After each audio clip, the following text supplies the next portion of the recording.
제가 이런 질문을 한번 시작해보죠. 부모 가운데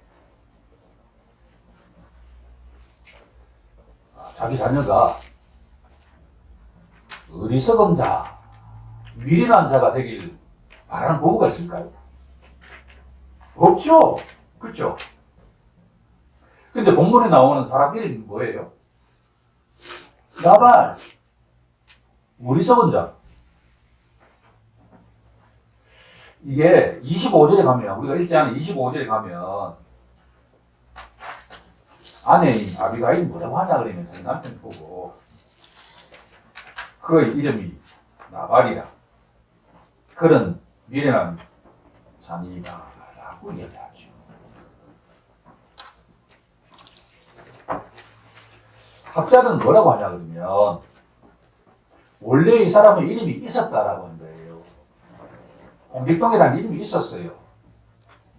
그런데 이 세상에 자기 아내가 보기에도, 종들이 보기에도, 세상 많은 사람들이 보기에도 성경에 대표적으로 어리석은 자 하면 누구냐? 나발이다 이 이야기예요. 예. 사후에 나발이라고 하는 이름이 붙여졌다라고 하는 걸 알 수가 있죠. 원래는 있었어요. 그러니까 그런 점에서 성경은 우리에게 참 교훈적이다라고 하는 것을 알 수가 있죠. 오늘 제가 이 본문을 읽으면서 설교 제목을 정한 것은 이 세상에 나발이라고 이름 지어준 부모가 없다고 한다면 세상에 누구라도 예수를 믿든 예수를 믿지 않든 바로 나발과 같은 사람이 될 수 있다라고 하는 것을 기억하라는 말씀이죠. 예수 믿으면서도 우리 속에 나발과 같은 어리석은 면이 있을 수 있다라고 하는 것을 주님은 우리에게 경고하고 있는 것이죠. 바로 이 본문이 우리에게 던지는 메시지는 바로 우리 각자가 바로 나발이다라는 거예요. 나발은 저기 있고 나는 아니다가 아니라 내 속에 나발과 같은 어리석음이 있다는 것을 인정하고 십자가 보혈을 바라보라라고 하는 거예요. 이 세상에 나발이 아닌 유일한 존재는 한 분뿐이에요. 정답 알고 있죠? 그렇죠? 예수 그분만이 바로 나발의 정반대에 있는 지혜로운 자가 되죠. 이 세상에 신자 가운데 나와 예수는 너무 가까워라고 이야기하는 사람은 미선자죠. 그렇죠? 공로주의에 빠져있는 자죠. 우리가 예수님의 제자가 될 수 있는 것은 은혜 때문이죠. 은혜라고 하는 단어 자체가 자격 없는 자에게 하나님이 주시는 선물이잖아요. 그렇죠? 은혜, 믿음은 선물이에요.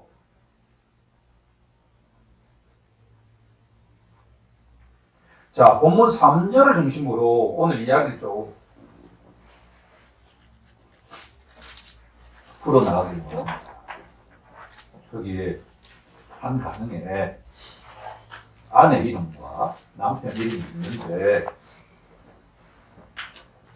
자, 그 남편의 이름은 나발이고 그 아내의 이름은 아비가일이다.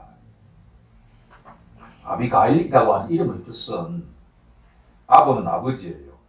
가일이 기쁨이에요. 기쁨의 아버지. 기쁨의 셈에 해당되죠. 그런 친구들 있잖아, 그죠?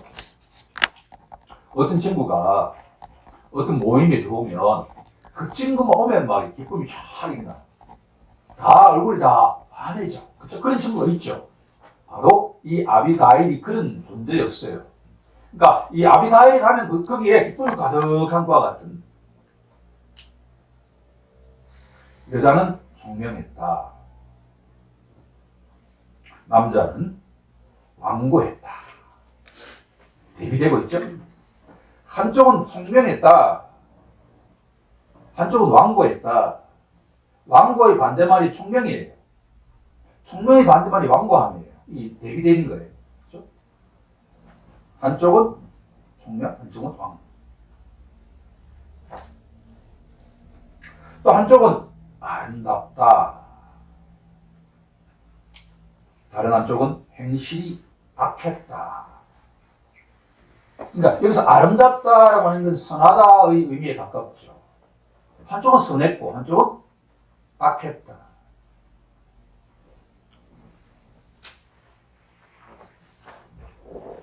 자, 첫 번째 갈로로부터 가보죠. 왕고했다. 고집이 세다. 나발은 기본적으로 고집이 센 사람이에요. 그런데 고집이 센다는 게 항상 나쁜 건 아닐 수 있죠. 우리가 한평생을 살아가다 보면 고집이 필요해요, 또. 그렇죠? 남의 이야기 휘둘리지 않고 뭔가 그 일을 완결하려고 하면 고집이 필요하죠. 고집 자체가 나쁜 건 아니에요. 문제는 완고하다라고 하는 이 단어는 두 가지 의미가 있는데 첫 번째 의미가 뭐냐 그러면 분별력이 없다 그런 이야기예요. 분별력. 첫째 갈로의 정답은 분별력. 분별력을 다른 말로 하면 무감각하다 그런 이야기예요. 무감각하다.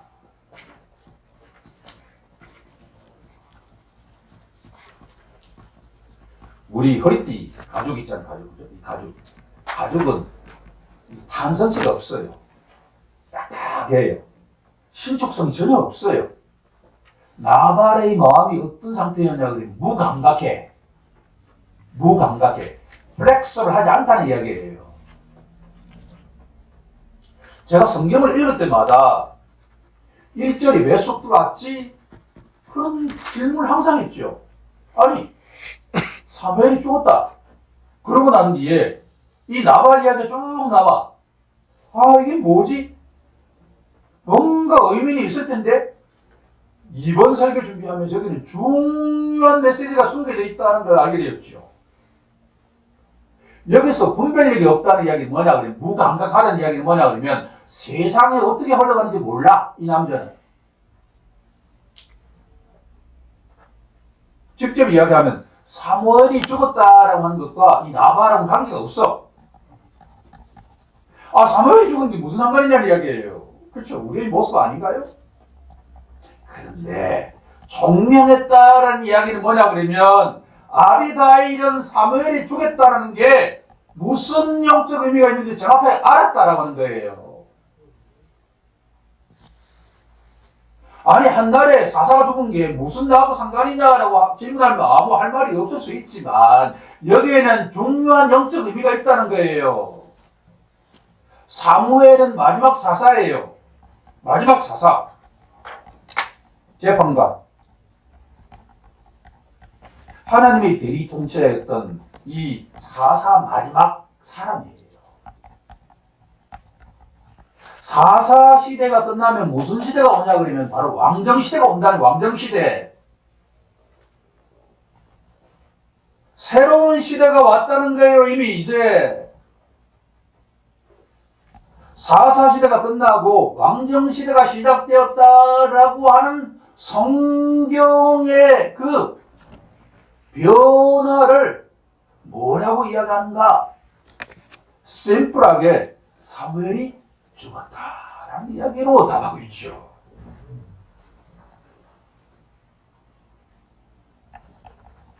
이것은 요즘 우리가 수요 예배 때 은혜 받고 있는 마치 침례자 요한이 왔다라는 이야기는 뭐냐 그러면 이제 선지자 시대는 끝나고 새로운 시대가 오기 시작했다라는 걸 이야기하고 있는 거예요. 동일하게 사무엘이 죽었다라는 이야기는 뭐냐 그러면 바로 하나님의 대리 통치자인 만왕의 왕 만주의 주의 조상이신 다윗이 통치하는 시대가 되었다라고 하죠. 이것은 천년 뒤가 되면 어떻게 된다는 거예요?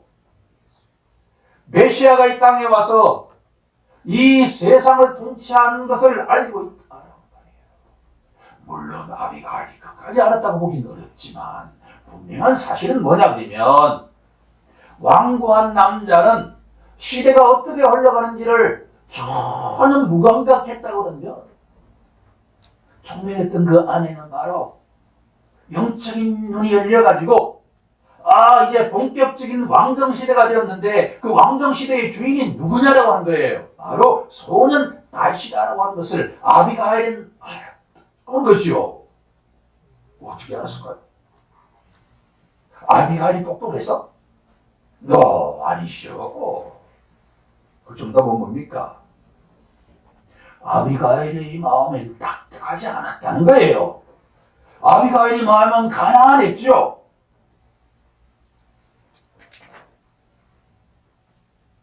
나발은 물질적으로는 부유했지만 그 마음이 너무나 부자였다. 그렇죠? 사무엘이 죽든 말든 이 시대가 새로운 왕정시가 되든 말든 관계가 없어. 왜?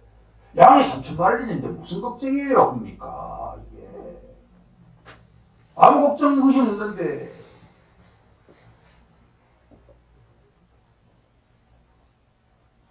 이제 시대를 조금 이렇게 1000년 뒤로 옮겨가지고 예수님 시대로 한번 가볼까요? 누가복음 12장이 나오죠. 누가복음 12장에 가면 13절 이하를 보면 어떤 사람이 찾아와가지고 이렇게 이야기를 해요. 랍빈이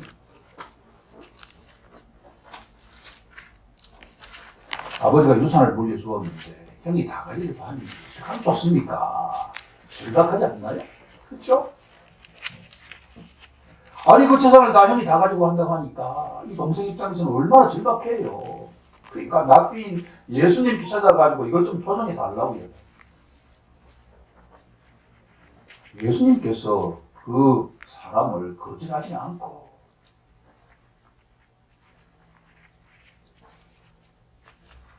제가 오늘 예배 시작하면서 예수님께서 예루살렘을 바라보고 참 우셨다라고 하는 그 대목이 내 마음속에 계속 남아있다 보니까 이 세상 사람들을 보면 참 이렇게 예수님이 그 마음이시겠다는 걸 내가 이해하죠. 왜? 나발처럼 몰라. 우리나라에서 변호사 같은 경우에는 최고의 직업이죠. 검사했다가 변호사 하면 내가 보기엔 요즘 이 검찰공화국에서는 내 떵떵거릴 것 같아. 그 내년에는 이게 너무나 안 되지요. 지가 어디로 가는지 몰라. 오늘 밤에 어떻게 되는지 몰라. 조금 어떻게 되는지 몰라. 그러면 검사들, 변호사들 무슨 의미가 있죠? 그렇죠? 이 세상의 권력을 다 가지다는 무슨 의미가 있냔 말이에요. 똑같아요.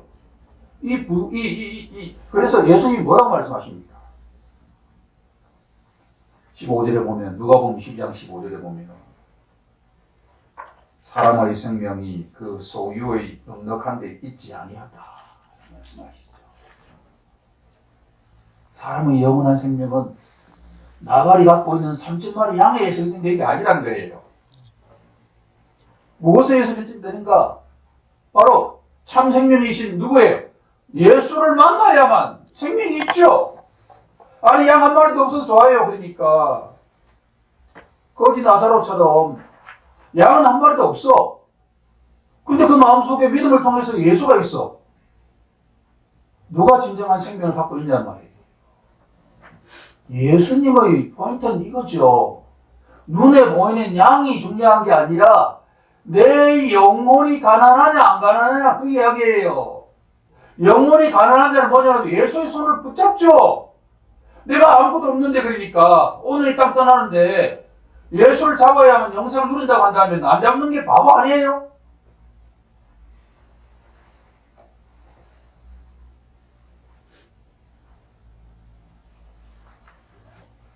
나발의 문제는 뭐냐 그러면 시대의 변화에 대한 분별력이 없는 것이 문제예요.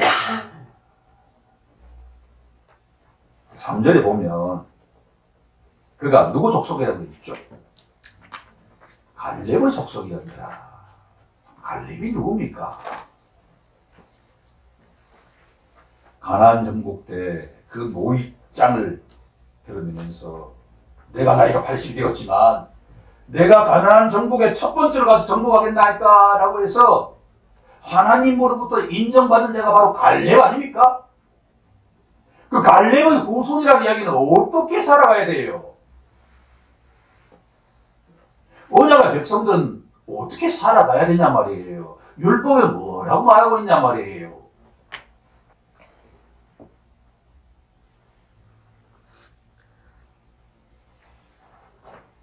가을에 열리면 과실이 많이 열리지 않습니까?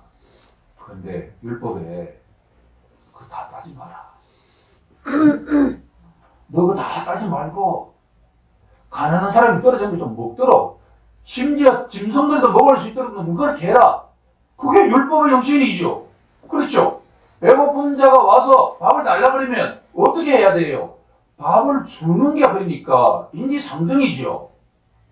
언약 백성이라고 한다 그러면 하나님이 다 먹이고 입히시는데 왜 부를 주셨겠어요? 하나님이 3,000마리 양을 왜 줬냔 말이에요.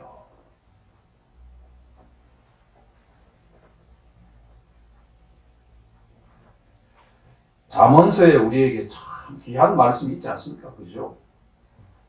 잠언서 19장 17절 말씀을 보면 가난한 자를 불쌍히 여기는 것은 여호와께 구워드리는 것이다. 참 이렇게 말씀이 눈물 때 나발한테는 그죠? 나발이 이 말을 알았으면 이렇게 나발이 들었겠죠? 가난한 자를 불쌍히 여기는 것은 여호와께 구워드리는 것이니 그의 선행을 여호와께서 갚아주시리라. 주님이 사랑하시는 성도 여러분, 우리가 목마른 자에게 물 한 컵 주는 것이 하나님께 상급을 쌓는 방식입니다. 어떤 청교도 목사님은 교회 성도들에게 진짜 사회적으로 약자에게 선행을 한번 하고 하나님이 진짜 갚아주시는 줄 한번 이렇게 체험해보자 라고 설교했다고 하는데 우리도 그렇게 되길 간절히 소망합니다. 진짜 필요한 자에게 우리가 손길을 내밀었을 때 그 손길대로 주님께서 30배, 60배, 100배 열매 맺는 것과 같은 축복이 우리에게 임하기 간절히 소망합니다. 그렇게 경험합시다, 우리 모두.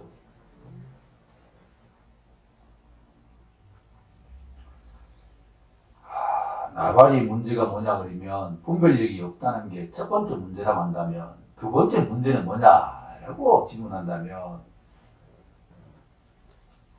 악으로 선을 갚는 자였다라고 하죠. 세 번째 갈로의 정답은 악으로 선을 갚는 자였다.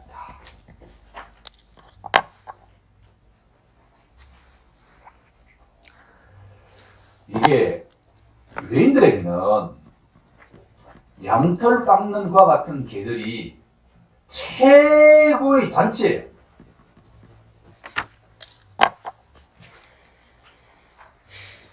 지금 다윗 밑에 달린 식구가 몇 명이냐 그러면 600명이에요. 말이 600명이지. 그쵸? 우리 교회 몇 배예요?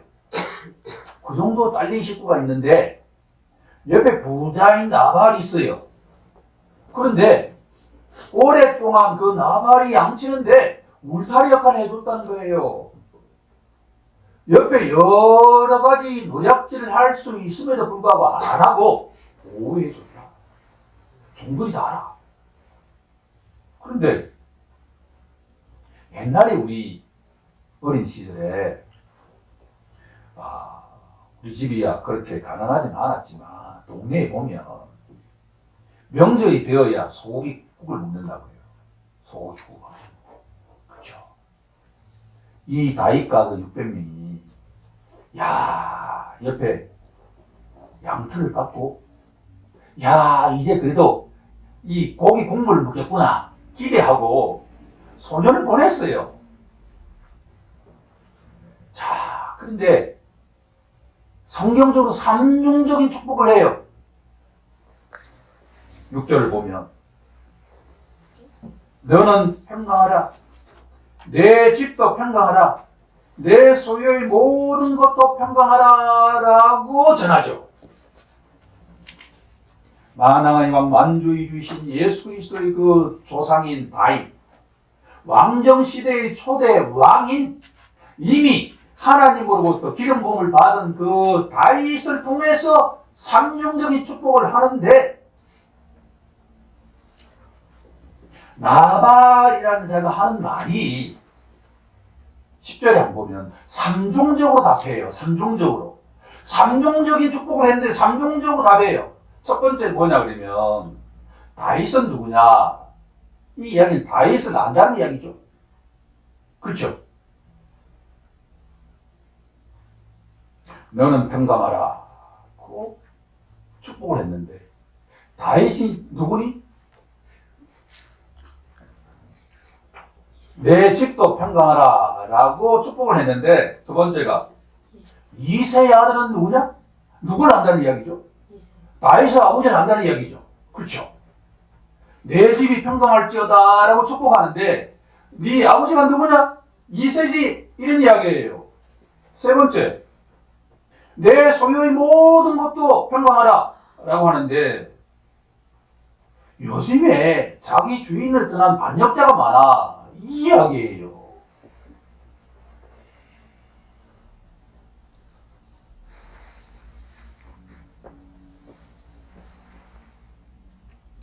제가 요즘 느끼는 게,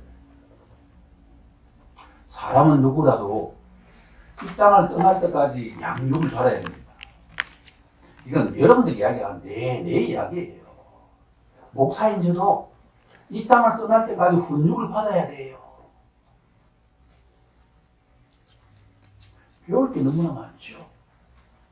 포인트는 뭐냐 그러면 경우에 합당한 이야기를 해야 돼. 경우에 합당한 이야기에. 아니 축복을 선언하는데 축복으로 답해야지. 그렇죠? 축복하는데 악으로 답해.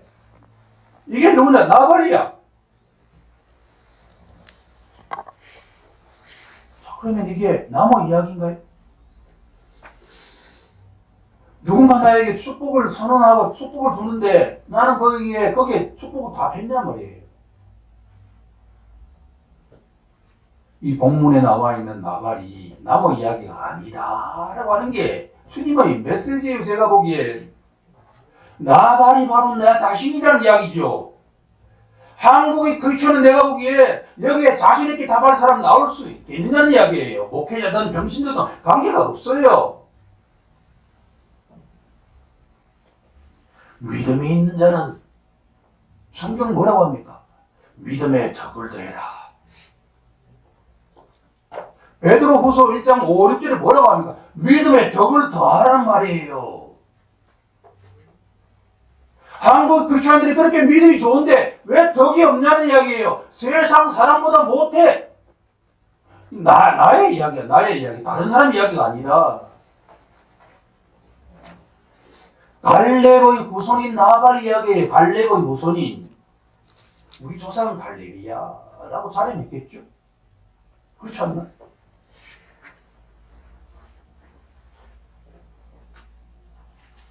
(21절에) 보면 다윗이 이렇게 말합니다.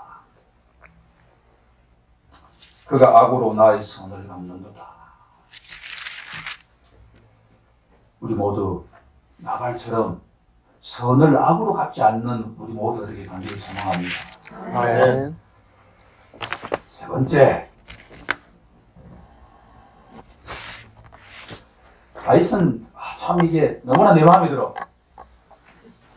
다윗은 지금 뚜껑이 열렸어. 완전하게 이게. 아이고 내 모습 얼마나 닮았는지. 완전히 나와 똑같아. 그런데 이 뚜껑 열린 다윗을 누가 그러면 안 됩니다 라고 하느냐? 바로 아비가일이라고 하는 여자가 나타나가지고 이게 아멘. 지난 금요 기도회 때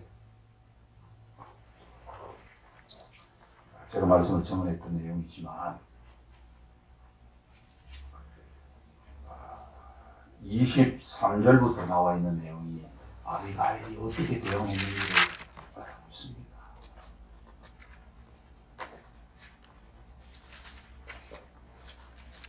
뚜껑 열린 사람한테 같이 그렇게 대응하면 안 되죠. 그렇죠? 평강을 가져야 됩니다. 절대 흥분하면 안 됩니다. 아비가일이 다윗 앞에 무릎을 바짝 꿇고 내주라고 고백하죠. 그렇죠. 오늘 제가 도대체 아비가일 이야기를 할 때마다, 저는 묵상할 때마다 이게 성경이 왜 이야기가 들어있지? 아비가일이 자기 남편인 나발을 떠나가지고 다윗하고 결혼하는 게 성경이 그렇게 하라는 이야기는 아닐 것 같고, 도대체 뭐지? 여기에는 중요한 영적 의미가 있지요. 누구라도 우리에게는 전에는 우리의 영적인 배우자가 누구였다는 이야기입니까? 나발과 같은 어리석은 자였다는 이야기지요. 영적인 메시지입니다. 여기에는 전에는 나의 배우자가 누구였냐 그러면 바로 어둠의 세력이에요. 죄였어요. 죄가 나의 영적 파트너였어요. 나발이 사람을 의미하는 게 아니라 바로 영적인 존재를 의미하는 거. 영적인 존재, 나발을 지배하고 있는 그게 나의 배우자야. 우리 모두의 배우자야. 그럼 우리 어떻게 해야 돼요? 그 영적인 배우자를 그대로 사랑하며 살아야 될까요? 그건 예수 믿는 게 아니죠. 예수 믿는다는 건 뭐예요? 그 악한 영적 배우자로부터 어떻게 해야 되죠? 돌이키는 것이죠. 회개하는 거죠. 이렇게 해석하니까 성경은 일관된 메시지를 갖고 있지요. 그렇죠. 아비가일이 바로 다윗과 같은 그 메시아께 돌아서는 것이 바로 우리에게 주어진 과제다라고 합니다. 아멘. 우리의 영적 신랑은 유일한 한 분뿐인 줄로 믿습니다. 바로 예수 그리스도. 아비가일이 택한 그 다윗과 같은 보세자, 그분만이 우리의 영적 신랑이시죠. 우리가 모를 뿐 성경은 어디 하나 불필요한 이야기가 없지요. 우리가 모를 뿐이죠. 이제 말씀을 좀 정리해야 될 시간이 왔습니다. 세 번째 내용.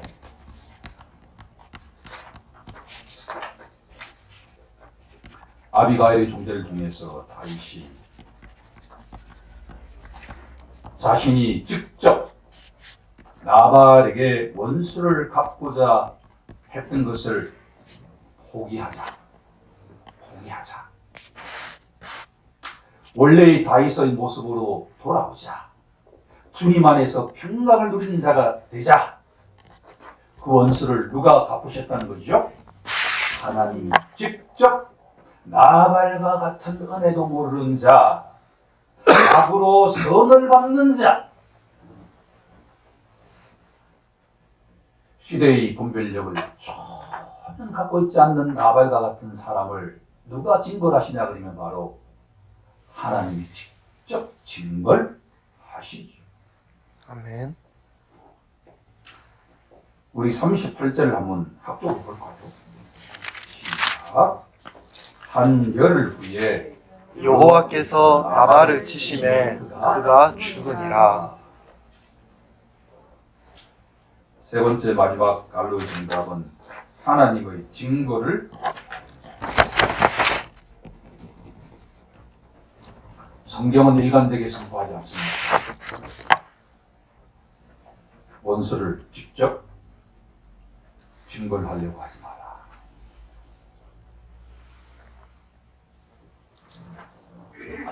하나님이 다 보고 계십니다. 아멘. 보다 정확하게 얘기하면 하나님이 다 기록하고 계신다는 거예요. 두렵지 않습니까? 나의 일평생의 모든 순간순간을 다 하나님이 다 이렇게 녹화해 놓았다. 두렵죠. 그렇죠? 우리가 아버지 앞에 자신 있게 어린아이처럼 나아갈 수 있는 유일한 근거는 바로 나의 그 모든 죄와 허물을 누가 다 지셨다는 거예요. 예수님이 지셨기 때문에. 나의 죄가 진홍같이 붉을지라도 예수 안에서 나의 그 모든 죄와 허물이 다 대속받았기 때문에 하나님은 그렇게 봐주시기 때문에 나는 언제든지 아버지 앞에 나아갈 수가 있죠. 그게 바로 믿음이고 은혜 아닙니까? 그렇죠? 아멘. 이제 결론은 분명합니다. 나발의 이야기는 특정한 한 자연인 나발만을 의미하는 것이 아니라 예수를 믿든 예수를 믿지 않든 그 모든 사람들 마음속에는 나발과 같은 허물이 있다라고 하는 것을 기억하라는 말씀이지요. 우리가 예수를 믿고 예수님을 의지할 때 우리는 아비가일처럼 총명하면서도 분별력이 있는 자가 되고 축복을 축복으로 갚는 자가 되기 시작하고 하나님의 증거 대신에 하나님께 칭찬받는 자가 되기 시작한다라고 하는 겁니다. 아멘. 우리가 온전하게 예수를 믿고 그분을 의지하는 순간에 우리는 나발과 정반대편에 있는 아비가일과 같은 축복을 받는 자가 될 수 있다라고 하는 것이 오늘의 메시지입니다. 아멘. 우리도 그렇게 축복받는 자가 되길 예수님의 이름으로 기도합니다. 아멘. 아멘.